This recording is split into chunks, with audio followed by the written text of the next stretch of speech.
Puro kayo pinagpalit, pinagpalit. Kami nga pinagsabay eh. Hayop na yun.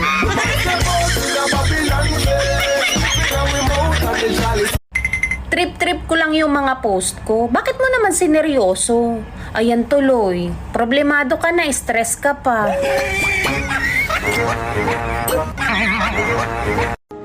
May babalikan pa ba ako?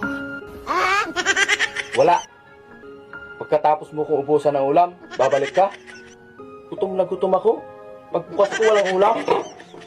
Ako na lang ang ulamin mo. Try mo kaya akong pakawalan.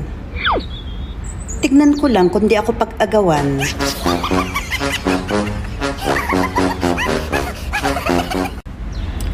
Kahit wala nang gustong makipag-usap sa akin, okay lang. Nagsasalita naman ako mag-isa.